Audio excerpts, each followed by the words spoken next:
Hello everyone, it's I, Cooker99, and today is all about the vampire bat. Welcome you back to our top planet.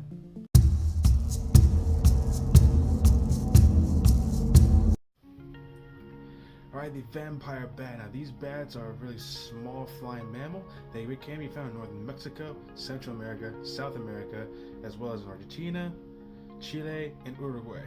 Now, these bats basically inhabit abandoned buildings, deserts, rainforests, caves, so they have a lot of places to be.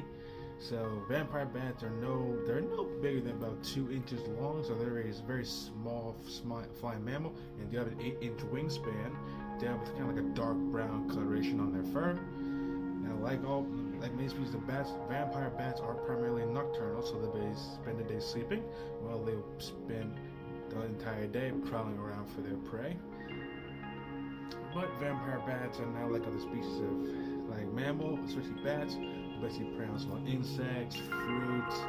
Vampire bats, just like the franchise in movies, they primarily feed on blood. Now, unlike the movies, to get bit by a vampire bat, you're not gonna wind up turning into a vampire yourself. That's not a whole real life thing, especially in the movies. Vampire bats do primarily feed on the blood of basically their prey, which is mainly wild animals and basically also domesticated animals that many farmers have in their livestock.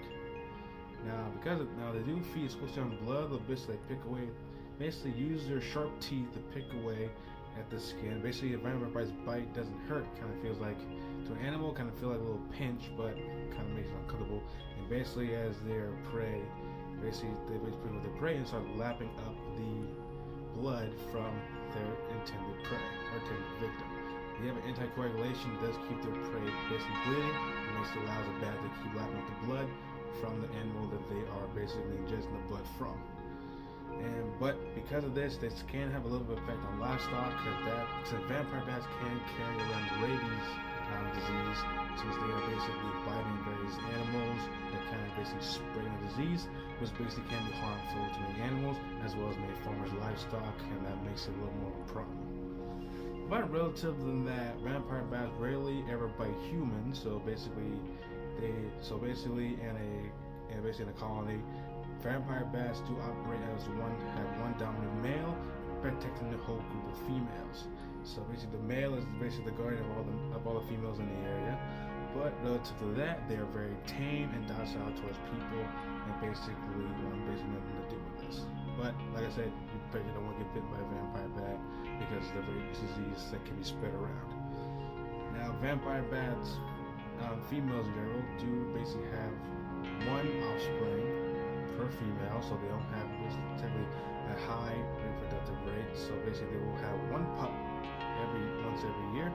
The vampire bats are very interesting. They do wind up being in South America and Mexico. At the nighttime, you do really see animals basically flying about. It's good to admire them from the same distance. You do want to get a glimpse at them, but also be mindful you definitely do have livestock and do wind up feeding amongst your livestock. It's best to get them checked for rabies immediately. That way, it can't spread any further. Because like I said, because vampire bats do wind up feeding on domesticated animals, they can very well spread the rabies disease between the livestock, and that can be much more of an issue.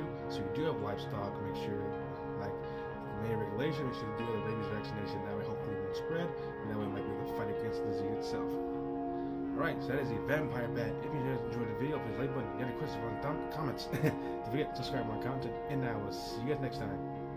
See ya. Hey, don't forget to subscribe to my content, follow me on social media, and I'll see you guys next time. Bye.